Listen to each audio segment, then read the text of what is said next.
Kitchen की ओर देख रही थी।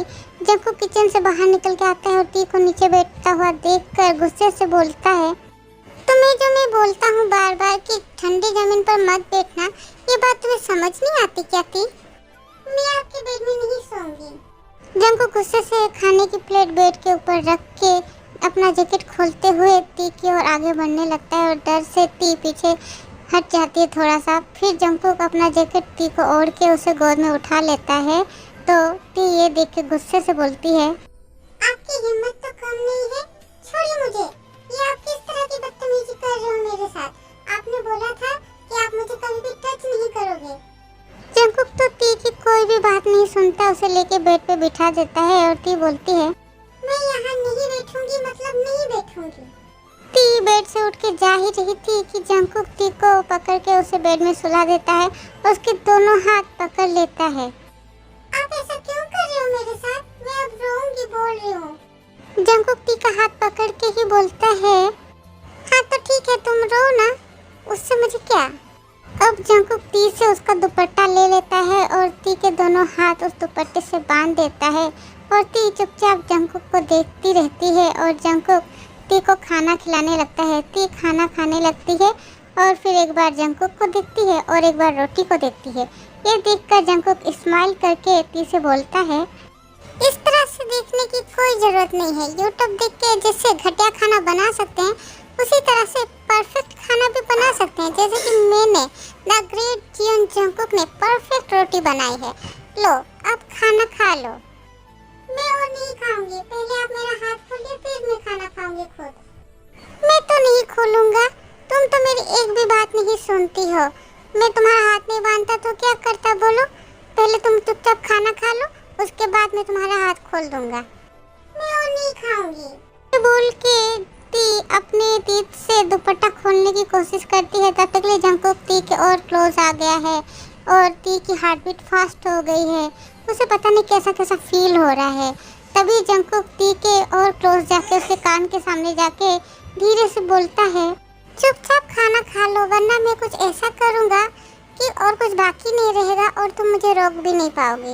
ये सुन के टी बहुत घबरा जाती है और डरते हुए बोलती है, ठीक है मैं खाना खाऊंगी, पहले आप मेरा हाथ तो खोल दो, मैं सच्ची अपने हाथों से खाना खा लूंगी, प्रॉमिस। जंकुक अब टी का हाथ खोल देता है और टी डर के मारे एक रोटी खा लेती है। इससे ज़्यादा रोटी वो खा नहीं पाती है। इससे ज़्यादा अगर टी खाना खाती तो उसे शायद वॉमिटिंग हो जाती, इसलिए टी और खाना नहीं खाती है। वो दवाई खा के चुपचाप बेड में सो जाती है और जंकुक जाके किचन में चाय बनाता है और तभी अचानक से जंकुक को उसके पापा का फ़ोन आता है। जंकुक कॉल रिसीव करके अपने पापा से बात करता है। उसके पापा मुंबई किसी ज़रूरी काम से आए हैं और जंकुक को बार बार बोला है कि जल्दी से टाइम रहते हुए फ्लैट में आ जाए। जंकुक से उसके पापा को बहुत ज़रूरी बात करनी है तो जंकुक बोलता है, ठीक है पापा मैं आ जाऊँगा। ये बोल के वो फ़ोन कट करता है और फ़ोन अपने पॉकेट में रख लेता है। क्या बात होगी जो पापा ने मुझे इस तरह से ज़रूरी घर में बुलाया है? ऐसी क्या ज़रूरी बात करनी है पापा को मुझसे जो मुझे टाइम पर बोला है कि घर जाने के लिए? जंकुक जल्दी से चाय लेके टी को दे देता है। टी चाय पीते रहती है और जंकुक वहाँ से चला जाता है बिना कुछ बोले और टी जंकुक को जाते हुए बस देखती रहती है और सोचती है क्या हुआ अचानक से जो जंकुक बिना कुछ बोले ऐसे ही चला गया। और जंकुक अपने घर जाके निशा आंटी को बोल के घर की पूरी सफाई अच्छे से करा लेता है।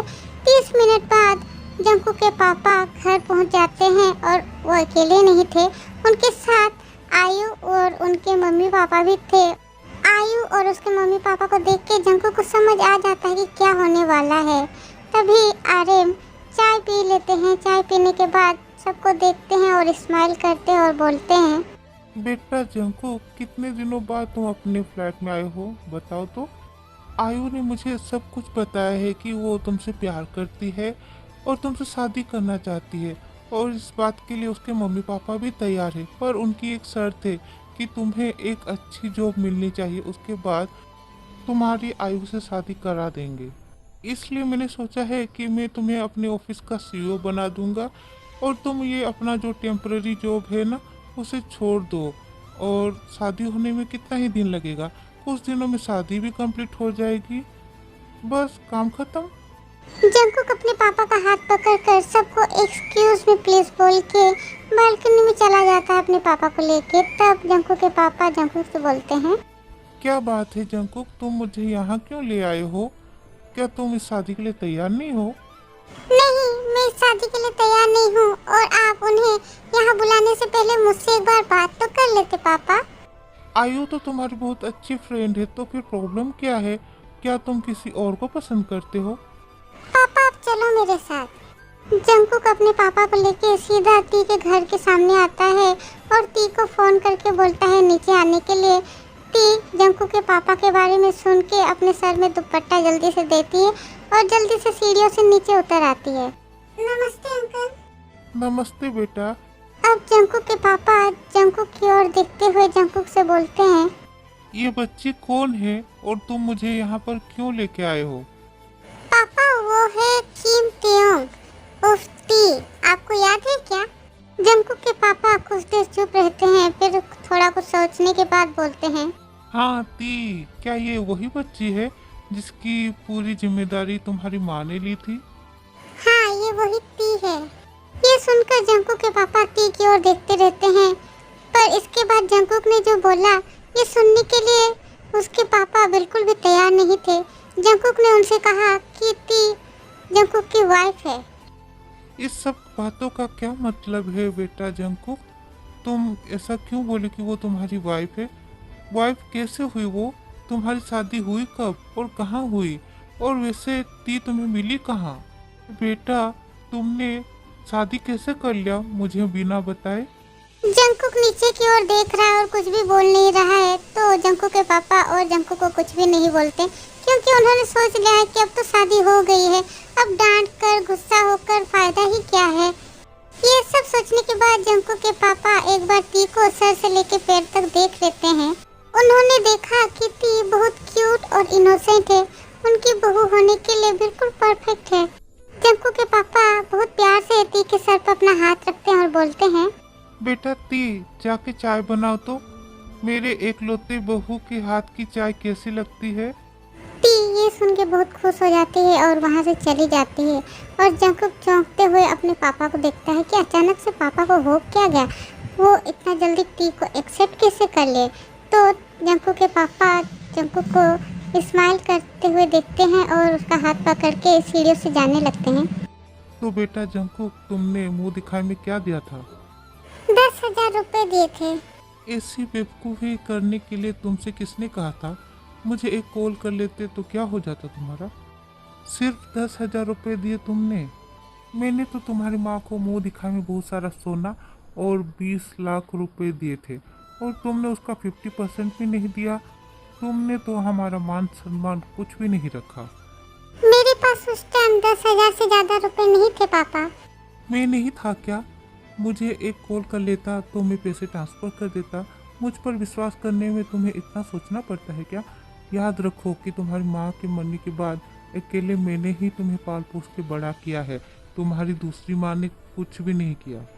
और तुमने क्या किया बेटा? तुमने इतनी बड़ी बात मुझसे छुपाई। आज अगर मैं आयु की फैमिली को लेके अपने साथ नहीं आता तो शायद मुझे ये बात कभी पता ही नहीं चलती। पापा आप इस शादी को मानते हो क्या? मतलब आप ती को अपनी बहू के रूप में एक्सेप्ट कर ले क्या? सुनो जंकुक, ये मेरा डिसीजन नहीं, तुम्हारी माँ का डिसीजन था। वो चाहती थी कि फ्यूचर में ती ही तुम्हारी वाइफ बने। वो तो मुझे बोली भी थी पर मैं तो भूल गया था। पर अभी ती को देख के मुझे सारी बातें पूरी तरह से याद आ गई। मुझे ती को खोजना चाहिए था, पर देखो किस्मत का खेल, तुमने ही ती को खोज लिया। I am so proud of you my boy. इसे ही कहते हैं मेड ऑफ ईच अदर। तुम्हारी माँ की इच्छा इस तरह से पूरी होगी मैंने तो सोचा ही नहीं था। जंकुक चौंकते हुए अपने पापा को देखता है, फिर बोलता है, इसका मतलब मैंने जो भी किया है ठीक किया है पापा। हाँ, पर मुझे पहले बता देते तो तुम दोनों की मैं बहुत धूमधाम से शादी कराता ना। मेरा एक लौता बेटा और उसकी शादी ऐसे फीकी, इतनी नॉर्मल, ये तो मैं होने नहीं दूंगा।